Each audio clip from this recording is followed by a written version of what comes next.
so you think you can hide? Really? So this is the business trip you told me last week? Excuse me, have we met before? Do I know you somewhere? What do you mean? I'm your wife. Look at our wedding pictures together. Ma'am, you must be mistaking me with someone because I've never been married. What? So you think I won't recognize my husband if I see him? She was invited to her husband's wedding. Then she discovered who it was. The moment Adaeze stood up in that church, pointed at the groom, and declared, "That man is my husband, and we have 3 children together." The entire congregation went silent. Not a single breath, not a single rustle. Just the slow, horrifying creak of a woman's world coming apart at the seams. But what happened next? Nobody in that church was ready for it. Not the bride, not the pastor, not even Adaeze herself. The man who loved her right. There is a particular kind of love that does not announce itself with grand gestures or loud declarations.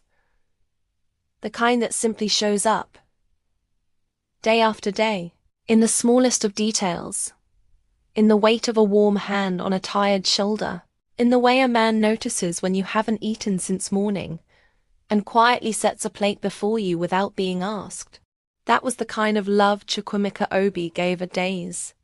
And for a woman who had spent most of her 20s convincing herself that love was simply an elevated form of disappointment, Emeka, as everyone called him, was nothing short of a revelation. They had met at a trade conference in Abuja in the spring of 2017. Adaeze ran a small but growing fabric business out of Enugu, supplying Ankara prints to boutiques across the southeast. Emeka was there representing his logistics and supply chain company, Obi Swift Logistics, a firm he had built from practically nothing over the course of a decade. He was 36 at the time. Broad-shouldered, quiet in the way that confident men are quiet. Not because they have nothing to say, but because they have learned when not to say it. He had noticed her first. She was standing near the buffet table, holding a plate she had clearly forgotten about, deep in conversation with someone about shipping rates to Lagos, her voice animated, her hands moving the way hands do when a person is truly passionate about what they're saying. He watched her for a full 4 minutes before he walked over, picked up a fork from the table beside her, and said, very calmly, "You've been holding that plate for so long, the jollof rice is starting to look offended." Adaeze had laughed. Not the polite, restrained laugh she usually gave strangers. A real laugh. The kind that starts in the belly and escapes before you can catch it. They talked for 3 hours that evening. They exchanged numbers at the end of the conference. He called her the very next morning. Not to flirt. Not to play the slow game that men often played. But to ask whether she had gotten home safely. Because he had overheard her mention that she was driving back to Enugu. And he thought the road through Lokoja could be bad this time of year. She sat in her car in front of her house and stared at the phone for a long time after the call ended. Who is this man? She thought. Over the next 6 months she found out.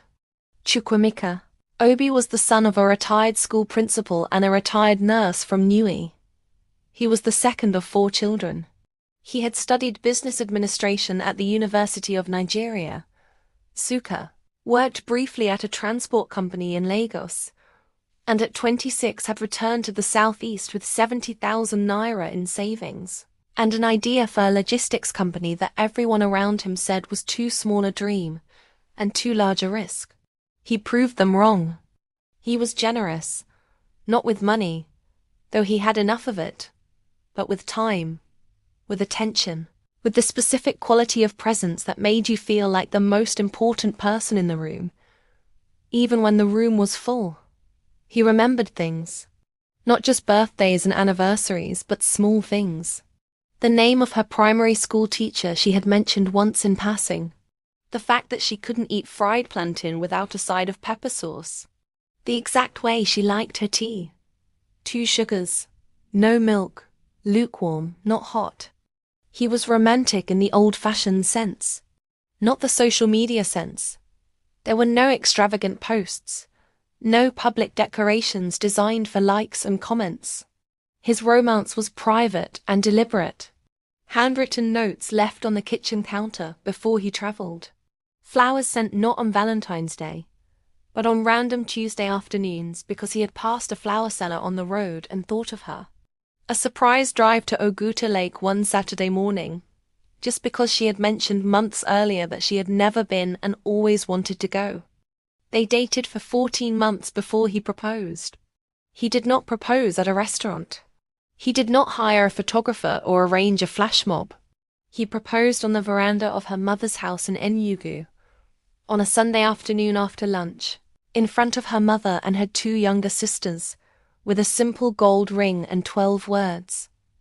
"Adaeze, I would like to spend the rest of my life with you." Her mother cried. Her sisters screamed. Adaeze said yes before he could finish getting off one knee. They married in December of 2018, at St. Mary's Catholic Church in Enugu, in a ceremony that the entire street talked about for weeks. Not because it was lavish, but because of how the groom looked at his bride when she came down the aisle. People who were there that day often said they had never seen a man look at a woman the way Emeka looked at Adaeze. Like she was the answer to a question he had been asking his whole life. By 2024, they had 3 children. Chizaram, who was 4. The twins Kelechi and Obiageli, who were 2. They lived in a comfortable compound in the Independence layout area of Enugu. Adaeze's fabric business had grown into a full boutique with 2 employees. Emeka's logistics company had expanded to 3 states. Life was not without its imperfections. Whose life is? But it was full in all the ways that mattered. And then the rumors started. The whispers. It began the way these things always begin, quietly, from the edges of social circles, in the low voices of people who are either genuinely concerned or simply cannot help themselves. The first time Adaeze heard it, she was at her boutique on a Thursday morning, reorganizing a rack of kente fabric, when her customer Mrs. Ifeoma, a woman who wore gossip the way other women wore perfume, daily and in heavy doses, had leaned across the counter and said with theatrical reluctance, "Adaeze, I'm only telling you because I care about you, and I would want someone to tell me. I saw your husband last Saturday evening at that new restaurant on Ogui Road. He was with a woman. They were not just eating, my dear. The way they were sitting, the way he was looking at her." She had pressed her lips together and shaken her head. "I'm not saying what I'm saying, but I am saying what I'm saying." Adaeze had smiled. The controlled, unmoved smile of a woman who has decided not to give a situation more energy than it deserves, and said, "Thank you for caring, Mrs. Ifeoma. I'll keep it in mind." She did not mention it to Emeka, not because she was afraid to, but because she simply did not believe it. Not in the hollow, desperate way of a woman in denial, but in the grounded, evidence-based way of a woman who knew her husband. Emeka was not a man who hid things. He was, if anything, almost embarrassingly open. He told her about his meetings, his frustrations, his fears for the business. He called when he said he would call. He came home when he said he would come home. He was physically and emotionally present in a way that many of her friends openly envied. And yet, the rumors did not stop with Mrs. Ifeoma. 2 weeks later, her neighbor Ngozi, a woman she liked and respected, had pulled her aside at a children's birthday party and said, more carefully and with more evident discomfort, that her husband Tund had seen Emeka at a hotel on Zik Avenue, checking in with a woman. "I don't want to be the one to cause trouble," Ngozi had said. But Tund said it was definitely him. Same height, same face, same walk. Then there was the comment on a mutual friend's Facebook post, quickly deleted, but not before 3 people had seen it. From someone whose profile picture was a blur, saying something about how some married men in Enugu were living double lives. Adaeze processed all of this with the same measured calm. Not cold. She was not a cold woman, but steady. She had watched her aunt crumble under the weight of unverified rumors about her uncle, and the marriage had not survived the suspicion, which ultimately turned out to be unfounded. She had made a private promise to herself that she would never let rumor alone become evidence. If she was going to confront her husband, it would be with something real. Not whispers. Not Mrs. Ifeoma's theatrical leaning. Not a deleted comment on Facebook. She watched Emeka more carefully in the weeks that followed, not in a surveillance sense, but in the quiet, attentive way of a woman recalibrating her attention. And what she found was this: he was exactly who he had always been. Warm. Present. Thoughtful. He brought home Zobo drink on Friday evening, because Adaeze had mentioned offhandedly that she was craving it. He bathed the children on Sunday mornings without being asked. He sat with her on the veranda after the children were asleep and talked about his plans for the business, his worries about his aging father, his hope that they might take a family trip to Calabar before the year ended. She saw no guilt in his eyes, no new distance in his manner, no strange phone habits, no sudden late nights, no unfamiliar perfume. She let the rumors lie where they had fallen and went about her life. She could not have known that her best friend Chisom was about to change everything. The invitation. Chisom Ez had been Adeeze's best friend since their first year at the University of Nigeria, Nsukka, when they had been assigned to adjacent rooms in the hostel and had bonded immediately over a shared hatred of the dining hall's watery egusi soup. Theirs was the kind of friendship that had survived distance, divergent life choices, and the natural gravity of adulthood that pulls people slowly apart. Chisom now lived in Lagos, where she worked as a senior marketing executive at a beverage company. They spoke at least 3 times a week and saw each other in person 3 or 4 times a year. It was Chisom who had first told Adaeze, years ago, that she needed to stop settling for men who treated her like an afterthought. It was Chisom who had been the first person Adaeze called when Emeka proposed. And it was Chisom who, on a Wednesday evening in the first week of October 2024, called Adaeze with a voice that sounded like it was trying very hard to be casual and failing completely. "Ada, are you sitting down? I'm washing dishes." "Why? What happened?" "Put the dishes down and sit down." "I'm serious." Something in the quality of Chisom's voice. Not panic exactly, but a kind of suspended tension, like a person holding their breath on the edge of something, made Adaeze set down the plate she was holding, wipe her hands on a kitchen towel, and sit at the dining table. "Okay, I'm sitting. Talk." There was a pause. Then, "My colleague Funmi attended a wedding expo in Lagos last weekend, one of those bridal fairs on Lagos Island, and she collected a wedding invitation sample from one of the vendors, a printing company showing samples of their invitation cards." "Okay," Adaeze said slowly. "She brought it to work yesterday." "Ada," another pause. "The man's face on the invitation. It looks exactly like Emeka." The kitchen felt suddenly very still. "What do you mean it looks like him?" "I mean it looks like him. Same face, same complexion, same jaw. I'm looking at a photo of it right now. I would have thought it was a coincidence. You know how sometimes people look similar? But Ada, it's not just the face. The man in this picture has the exact same small scar above his left eyebrow that Emeka has. You know the one he got from the accident in 2016. Adaeze did know the one. It was barely visible. A thin crescent-shaped line that she sometimes traced with her thumb when she lay beside him at night. "But the name is different," Chisom continued. "The invitation says the groom's name is Tobichukwu Okafor, not Chukwumeka Obi." The silence stretched between them for a long moment. "Send me the picture," Adaeze said. Her voice was very calm, almost too calm. The image arrived 30 seconds later on WhatsApp. Adaeze stared at it for a very long time. The man in the photograph was standing in what appeared to be a professional photo shoot setting. A light grey background, a dark suit, a white pocket square. He was smiling directly at the camera. He had Emeka's eyes, Emeka's nose, Emeka's jawline. The scar above the left eyebrow was unmistakable.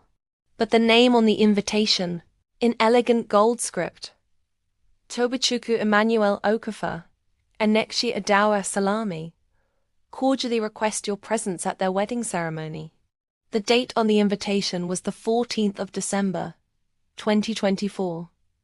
6 weeks away. Adaeze put the phone down on the table. Then she picked it back up. Then she put it down again. Ada, Chisholm said from the speaker. Are you okay? I don't know yet, she said honestly. The choice to wait what Adaeze did next surprised even Chisholm. She did not confront Emeka. Not that night, not the next morning, not in the days that followed. She went about her life with a kind of deliberate normalcy that required more emotional discipline than she had ever exercised in her life. She served dinner. She laughed at Emeka's stories about his drivers. She lay beside him in the dark and listened to him breathe, and tried to reconcile the man sleeping peacefully next to her with the face in that photograph. She had thought about asking him directly. She had rehearsed the conversation in her head dozens of times. Emeka, I want to show you something. Do you know this man? Simple, direct, the way she usually handled things. But something stopped her. Partly it was the lessons of the past. She had watched too many relationships destroyed by confrontations built on incomplete information. Partly it was the scar. The scar was the thing she could not explain away. Two men could look alike, but two unrelated men with a profession-marked scar in the exact same location above the exact same eyebrow. The odds were near impossible, which meant one of two things. Either the photograph was taken directly from Emeka's social media, or some other source and used fraudulently without his knowledge, in which case he was innocent, but should be told immediately. Or the man in the photograph was Emeka, going by a different name, about to marry another woman, in which case everything she believed about her life was a lie. She needed to see it with her own eyes. She needed the uneditable certainty of being present. Not a photograph, not a second-hand account, not a confrontation that could be deflected with a clever explanation. She was going to that wedding. She did not tell Chisholm this. Not at first. She sat with the decision alone for several days, turning it over in her mind, examining it from every angle, and found that it held. She was not going to go and cause a scene. She was not going to go and make accusations. She was simply going to go and see. If it was a coincidence, some stranger who happened to look uncannily like her husband, then she would leave quietly, and no one would ever know she had been there. And if it was not a coincidence, if the man at that altar was Chukwuemeka Obi, her husband, the father of her children, then she would know what she needed to know, and she would deal with it. She found the wedding venue through a combination of the printing company's watermark on the invitation and a few careful social media searches. The bride, Nikichi Adawa Salami, had an active Instagram account documenting her wedding preparations in enthusiastic detail. Venue tours, cake tastings, RSOEB distribution. The venue was a hall in Surulere, Lagos. The date, December 14th. Adaeze made a mental note of everything and went back to her life. And then, with exactly 3 weeks to go before the wedding date, Emeka sat down across from her at the dinner table one evening and said, Ada, I need to travel for work. There's a major logistics partnership I've been negotiating in Lagos and it's reaching a critical stage. I'll need to be there for at least 2, maybe 3 weeks. He said it with the same open, easy manner he always had. His eyes were steady on hers. When are you leaving? She asked. End of next week, he said. Around the 28th of November. I know it's not ideal timing with the children, and I've already spoken to my mother about coming to help while I'm away. I'm sorry it's so long. Adaeze nodded slowly, watching him. Business, she said. Yes, this partnership could expand our operations into Oyo and Ogun states. It's important. Okay, she said simply. Do what you need to do. He reached across the table and covered her hand with his. I'll call every day. You know that. I know, she said. And she did know. She knew everything now, or close enough to everything that the remaining distance could only be closed by one thing. She called Chisholm that night and said, Book me a ticket to Lagos for the 13th of December. I'm going to the wedding. The silence on the other end of the line lasted exactly 4 seconds. Then Chisholm said, I'll be right there with you. The wedding December 14th arrived with the peculiar clarity of days that feel, from the moment you wake, like they will matter. Adaeze woke at 5 in the morning in Chisholm's apartment in Lekki, lay in the darkness for a long while, then got up, showered, dressed, and ate without tasting anything. She wore a simple wine-colored blouse and a dark skirt, not the dress of a woman looking for confrontation, but not the invisible grey of someone trying to disappear either. She did her makeup carefully. She told herself, simply going to see. Just to see. Chisholm drove.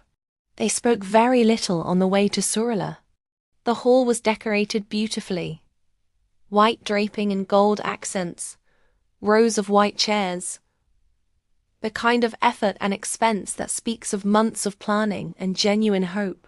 There were easily 300 guests. The air smelled of flowers and expensive perfume and the specific electricity of a day people have waited for. They took seats near the back, toward the right side of the hall, where they had a clear line of sight to the altar, but were unlikely to be easily noticed. The bride arrived to a roar of ululation and singing that filled the hall from wall to wall. Nkechi Adaora Salami was beautiful, strikingly so, tall and bright-eyed in a lace wedding gown that caught the light beautifully, her face glowing with the specific radiance of a woman who believes she is stepping into the best chapter of her life. Adaeze felt something complicated tighten in her chest. Not jealousy, something more complex and more sorrowful than that. Empathy, perhaps. The recognition of a woman who believed she was safe. The groom was already at the altar. Adaeze looked at him for a long time. He had Emeka's face. Every feature, every proportion, the same breadth of shoulder, the same deliberate way of standing. When he smiled at his bride walking toward him, even the smile was the same. The slight deepening of the left corner of the mouth that she had kissed 3,000 times. But she could not see the scar from this distance. She sat still and watched the ceremony proceeded. The pastor, a confident, well-dressed man in his 50s, moved through the opening prayers and scripture readings with practiced authority. When the moment came for the vows, Adaeze gripped the arm of her chair with both hands and breathed slowly. And then the pastor said those words. The words that have been spoken in churches and before gods for centuries. The words that carry within them an implicit invitation to the truth. Should anyone hold it? If there is anyone here who knows of any lawful reason why these two should not be joined in holy matrimony, let them speak now or forever hold their peace. The congregation was quiet. Adaeze closed her eyes for one breath. Then she stood up. She stood up the moment she rose. The entire hall seemed to recalibrate around her. Heads turned. The rustle of fabric and the soft collective intake of breath moved through the room like a wave. She spoke clearly and steadily, not shouting, but with a projection that carried from where she stood to the altar without effort. I'm sorry to interrupt. Her voice did not tremble. But I have to speak. That man, she pointed directly at the groom, is my husband. His name is Chukwuemeka Obi. We were married in December of 2018 at St. Mary's Catholic Church in Enugu. We have 3 children together. Chizaram, who is 4 years old, and the twins, Kelechi and Obiajeli, who are 2. The silence that followed was the loudest thing Adaeze had ever heard. Then, like a dam breaking, the hall erupted. 300 people talking at once. The bride's mother on her feet. The pastor with one hand raised, trying to restore order. Members of the wedding party exchanging stunned glances. Somewhere toward the front, a woman was crying. The groom, the man at the altar, had turned to look at her. His face was not the face of a courtman. It was not the white-knuckled, jaw-clenched face of someone whose secret has just been blown open in front of 300 witnesses. It was something else. Something that looked, remarkably, like genuine bewilderment. He shook his head slowly. "I'm sorry," he said, and his voice carried a dignity that somehow made everything more confusing. "I don't know this woman. I have never met this woman in my life." Several people gasped. A few called out in support of the groom. One man near the aisle shouted at Adaeze to sit down and stop causing trouble. Adaeze did not sit down. She walked forward instead, slowly, down the aisle toward the altar. Chisholm got up from her seat and followed, 3 steps behind, close enough to intervene if needed. "Your name," Adaeze said, as she walked, "is Chukwuemeka Obi. You run a logistics company called Obi Swift Logistics. You have a scar above your left eyebrow. You grew up in Nui." Her voice broke slightly on the last word. Just slightly. Just enough to reveal how much she needed to be wrong about this. "Your favorite food is ofonogbu and ofakwu. You call your mother every Sunday evening. You proposed to me on a veranda in Enugu in front of my mother." The man at the altar was quiet for a moment. Then he said very calmly, "Madam, my name is Toby Chukwu Okafor. I run an engineering firm. I have never been to Nui. I have never heard the name Chukwuemeka Obi." "Your phone number," Adaeze said. She had stopped in the middle of the aisle now, 12 feet from the altar. Her voice was steady, but her eyes were full. "Your number. Let me call it." The pastor, to his credit, held up a hand to the rising noise and said, "Let the woman speak." Whether from pastoral authority or simple fascination with what was unfolding, the crowd settled into a thick, breathless quiet. Adaeze took out her phone. She called Emeka's number. The number saved as my husband, in her contacts. The number she had dialed at least once a day for 6 years. The call connected. The ringing filled the hall from her phone's speaker. She looked at the groom. His phone was in the breast pocket of his suit. She could see the outline of it. It was not ringing. The hall waited. And then, from the groom's jacket pocket, silence. Not a vibration, not a sound. The phone did not ring. But from Adaeze's phone, through the speaker, came a voice. "Ada? Is everything okay? You never call during a meeting." Emeka's voice. Warm, slightly concerned. The voice of a man sitting in a boardroom somewhere, not standing at an altar. Adaeze stared at the phone in her hand. The hall stared at Adaeze. She switched to video call. The screen filled with the face of her husband, sitting at a large conference table in a glass-walled room. A Lagos skyline visible behind him, papers spread before him, several other men visible in the background. He was wearing a different suit from the man at the altar. He looked confused and slightly alarmed. "Ada? What's happening? Why are you on video? Is something wrong with the children?" Adaeze lowered the phone. She looked up at the man standing at the altar. She looked at the phone screen. She looked at the altar again. The resemblance was perfect. Absolute. Complete. She said, very quietly, "Oh my God. The twin, there is a particular quality to the moment when your mind dismantles a story it has been constructing and begins, in real time, to build a completely different one. It is not a comfortable process. It is somewhat like the sensation of stepping onto what you believe is solid ground and feeling it give way. Except that in this case, the ground does not drop you into an abyss. It gives way to reveal something else entirely. Something you could not have predicted. Adaeze looked at the man at the altar. He was watching her with the same quiet attention. And now that she was close enough, now that the adrenaline was clearing from her vision, she could see what she had not seen before. The scar. She looked for it above his left eyebrow. It was not there. Not the scar. Not the thin crescent-shaped line from an accident in 2016. His skin above both eyebrows was smooth, unmarked. She looked at the phone screen, where Emeka was still on the call, his voice now more urgent. "Ada, please talk to me. What is happening?" She looked at the man at the altar. Then she began to laugh. Not a light laugh, not an appropriate laugh. A deep, releasing, slightly terrifying laugh.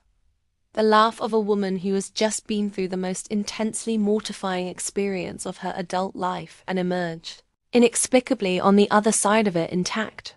The laugh of someone who is deeply, profoundly, overwhelmingly relieved. The hall watched her laugh with collective bewilderment. Chisholm, from 2 feet behind her, said quietly, "Ada." Adaeze stopped laughing. She wiped her eyes. The tears there now were a different kind from the ones that had been threatening since she stood up. She took a breath. She looked at the man at the altar, at Tobechukwu Okofa, who was watching her with an expression that had shifted, very subtly, from dignified denial to something approaching cautious curiosity. She held up her phone. "This is my husband," she said. "His name is Chukwuemeka Obi. He is in a meeting in Lagos right now. I can prove it." She turned the screen toward the groom. "Look at him." Tobechukwu Okofa looked at the screen. He went very still. He looked at it for a long moment. Then he looked up at Adaeze, then back at the screen. His fiancée Nkechi, who had been standing at the altar throughout all of this with the frozen composure of a woman making extraordinary internal efforts, stepped closer to look at the phone screen. She pressed her hand over her mouth. "Tobe," she whispered. "That, I know," he said. To the hall, to the pastor, to the 300 people sitting in suspended collective disbelief, Tobechukwu said simply, "I think I need a moment." The pastor, a man who had presided over weddings for 23 years and believed, until today, that he had seen everything, said, with admirable composure, "Let us take a short recess." In the corridor, the 4 of them stood in a corridor just off the main hall. Adaeze, Chisholm, Tobechukwu, and Nkechi, while the congregation murmured behind a closed door and the wedding music played on faintly, as though no one had thought to turn it off. Emeka was still on the phone. Adaeze had explained, briefly and incoherently, that she would explain everything when she could. He had said, with the patience of a man who trusted his wife absolutely even when her explanations made no sense, "Okay, call me when you can. I love you." Now Adaeze held up the phone between herself and Tobechukwu, the video call still open, and let the 2 men look at each other. The silence that followed was one of the strangest silences Adaeze had ever been part of. It was not awkward. It was not frightened. It was something closer to sacred, the specific quality of silence that descends when a human being encounters something they do not have any existing framework for. On the phone screen, Emeka's face was very still. He was staring at Tobechukwu with an expression that had moved through shock, and was now resting somewhere that looked like awe or vertigo, or both. Tobechukwu was staring at the phone screen with precisely the same expression. "My name is Chukwuemeka Obi," Emeka said finally. His voice was strange, not unsteady, but altered, like a musical instrument being played in an unfamiliar key. "I'm from Niue. My parents are Obiora and Ngozi Obi." Tobechukwu was quiet for several seconds. Then, "My name is Tobechukwu Okofa. I'm from Abeokuta. My parents are Emeka and Funmi Okofa." He paused. I was adopted. Even on the small phone screen, Adaeze could see Emeka's breath stop. When? Emeka said. The single word carried everything. Every implication of what was happening. Every suddenly rearranged piece of every story they had each believed about their own lives. I was told I was adopted at 3 months, Tobichukwu said. My parents told me when I was 12. They told me my birth parents were from the southeast, and that there had been financial difficulties. They said my birth name was different, but they changed it when they adopted me. He looked away for a moment. When he looked back at the phone, his voice was very controlled. I looked for my birth family for years. I never found them. From the phone, Emeka said nothing for a long time. Then he said, I had a younger brother. My parents told me he died as a baby. They told me there was a sickness. Adaeze looked at Chisom. Chisom put her hand over her mouth. Nkechi had tears streaming silently down her face. Her wedding veil still framing her head, her bouquet still in her hand. I don't have the scar, Tobichukwu said, almost to himself, answering the question that had cracked the situation open. The tiny topographic difference between two men who were otherwise, in every visible way, the same. I've always thought it was strange, being adopted, not knowing who I look like, not having a face in my family that matched mine. From the phone, Emeka said, You match mine. The apology and the after Adaeze knocked on the door of the main hall and walked back in. 300 people watched her walk to the front of the church. The pastor stood aside. Nkechi, who had composed herself with remarkable grace, stood near the altar. I want to apologize, Adaeze said. Her voice was steady and clear and utterly genuine. Not for standing up because I believed I had reason to, but for the disruption, for the fear I caused, for the moments of a beautiful day that were taken from you. She looked directly at Nkechi. I'm sorry, Nkechi. You are marrying a man who, I have just discovered, is connected to my family in a way that neither of us could have imagined. She turned to face the hall. The man at this altar is not my husband. He looks exactly like my husband, because, as we have just discovered, they are brothers, identical twins. The hall erupted again, but differently this time, with the warm, generous, slightly overwhelmed sound of people encountering the miraculous. I am deeply sorry for the interruption, Adaeze concluded, but I hope you will all agree that this story, she gestured at the space around her, at the couple at the moment, is one worth having. Tobichukwu took Nkechi's hand. The pastor raised his voice and said, Shall we continue? The hall roared its assent. The wedding continued, and Adaeze and Chisom found new seats near the back. Better seats, in fact, with a clearer view, and watched the ceremony from beginning to end with the particular fullness of witnesses to something they would spend the rest of their lives describing. Before she left the hall, Adaeze exchanged numbers with Nkechi. They hugged. Nkechi held on for a moment longer than a stranger normally would, and Adaeze understood. They were not quite strangers anymore. They were something with no established name yet, something they would have to define together. The dinner was Nkechi's idea. She had messaged Adaeze from her honeymoon, a beach resort in Tarkwa Bay, with a message that said, When we're back, the 4 of us should meet properly. There's so much to understand, and I want to do it right. Adaeze had replied immediately, Yes, absolutely yes. They agreed on a Saturday evening in January, at a private room in a restaurant in Victoria Island. Neutral ground. Good food. Enough privacy for a conversation that no one had any map for. Emeka had flown in from Enugu. He had seen Tobichukwu's face on the phone during that December afternoon in the conference room, and had spent the intervening weeks in a state that he described to Adaeze privately as being like standing inside a question you never knew you were asking. He had told his parents, a conversation he described as the most difficult and most important of his life. His mother had wept for 2 hours. His father had been silent for a long time, and then had said, in a voice that sounded like it carried the weight of 30 years, "We were so poor, Emeka. We thought we couldn't keep you both. We thought we were doing the right thing. We thought you would have a better life." Emeka had held his father's hands and had not said anything for a long time. They met at 7 in the evening. Emeka and Tobechukwu saw each other for the first time without the mediation of a phone screen in the entrance of the restaurant and stopped.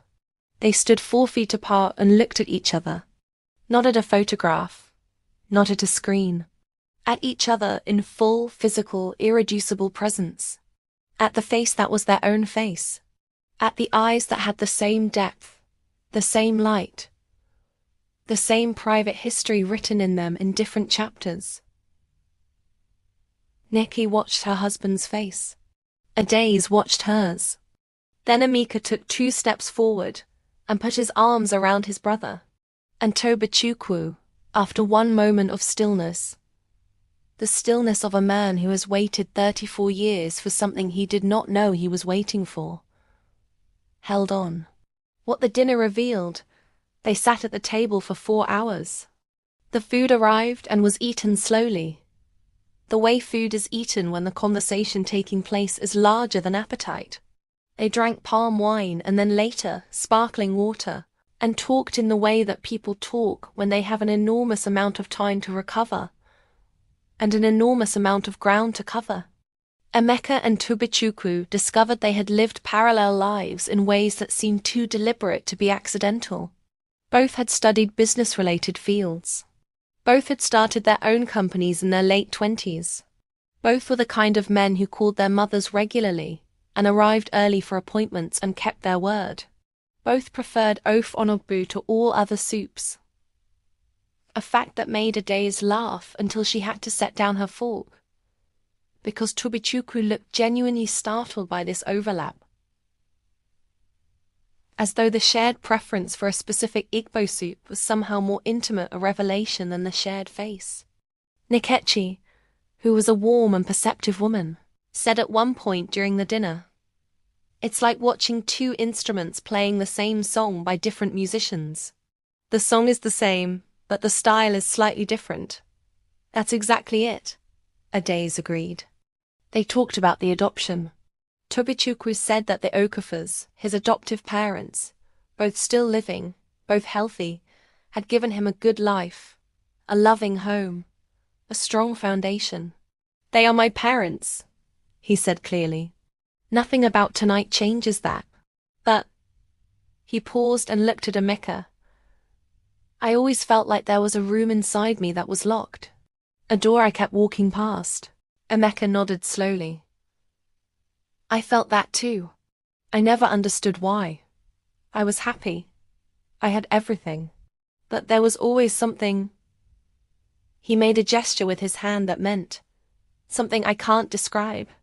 Something that never quite filled." "What do we do now?" Nkechi asked.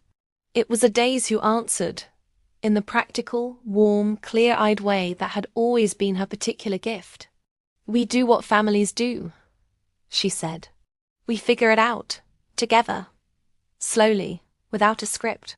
She reached across the table and put her hand over Nkechi's. "We already skipped the awkward introduction phase," she said dryly. "I stood up at your wedding and accused your husband of being mine. It's only up from here." Nkechi burst out laughing. Then Tobechukwu. Then all 4 of them. The laughter filled the private room and spilled out into the corridor and the restaurant beyond, where diners at other tables glanced toward the sound with the instinctive human response to genuine, unself-conscious joy, the kind that cannot be performed, only encountered. The weeks and months that followed, the Okafors and the Obis built something in the months after that dinner. It did not happen all at once. These things never do. It happened in the accumulation of phone calls and visits, of shared meals and school runs and Sunday afternoons when the children climbed on both uncles and confused their faces and dissolved into giggles when they realized they had gotten them wrong. Chizaram, who was 4 and deeply serious about fairness, announced after her third meeting with Tobachukwu that there was too many of Daddy and that she needed them to wear different colors at all times so she could keep track. This became a running joke between the families. The color-coding system that Chizaram had mandated, and both men cheerfully observed for approximately 2 visits before abandoning entirely. The DNA test confirmed what their faces had already declared. Emeka and Tobachukwu were monozygotic twins. The biological family reunification, when it happened, was an event of such emotional complexity and sustained intensity that all 4 of them adults would later describe it in different ways but agree on one essential point. It was one of the most important things that had ever happened to any of them. Emeka's parents, Obiora and Ngozi, met their second son in a sitting room in Niue on a Sunday in February. Ngozi held Tobachukwu's face in her hands for a long time without speaking. Obiora sat in his chair and looked at the 2 men standing side by side in his living room, and said, in a voice very low and full, "God has ways." Just that. God has ways. The Okafors came to Enugu in March.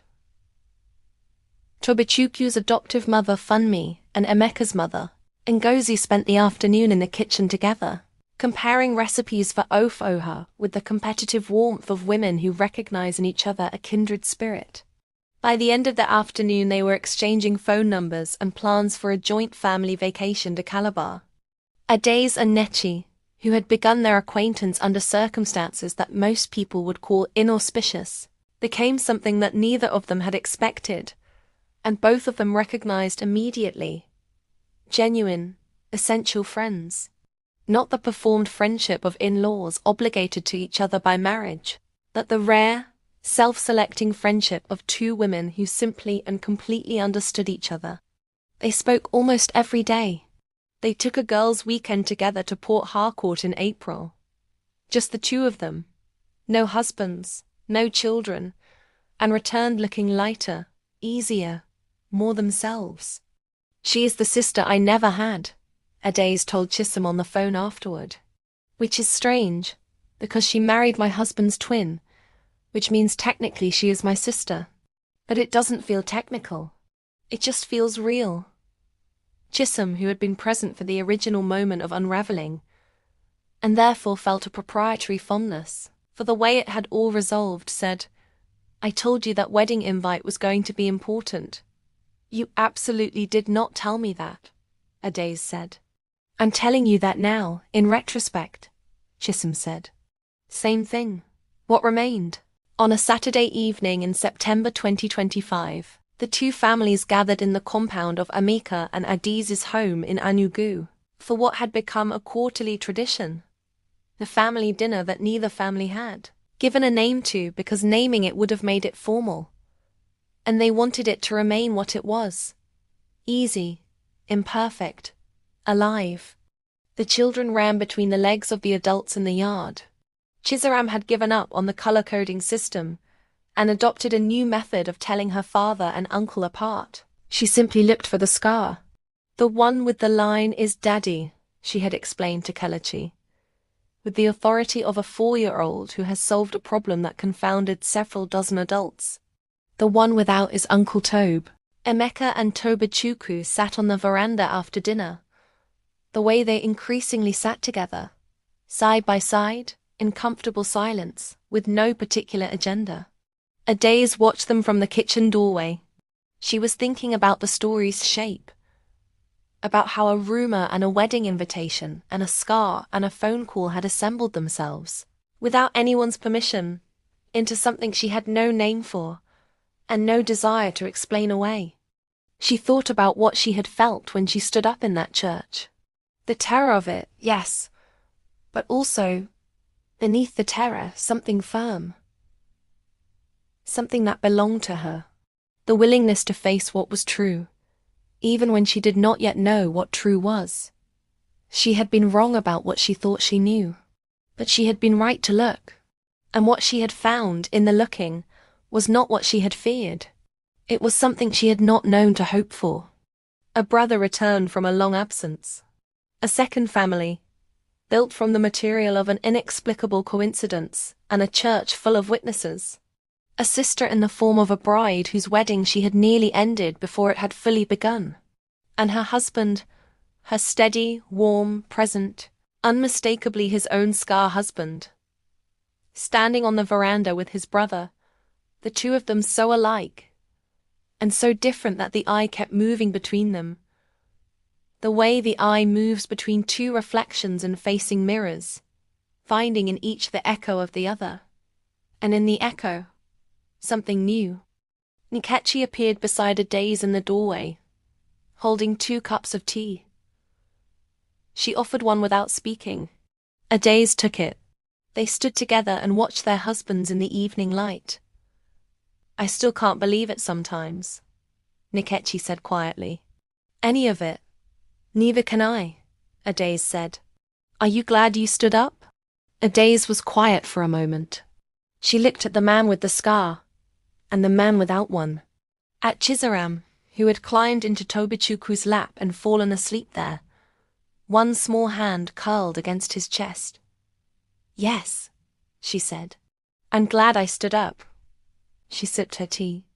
Outside, in the warm September dark, both families breathed. End. Like, share, and subscribe for more tales of African magic, mischief, and redemption.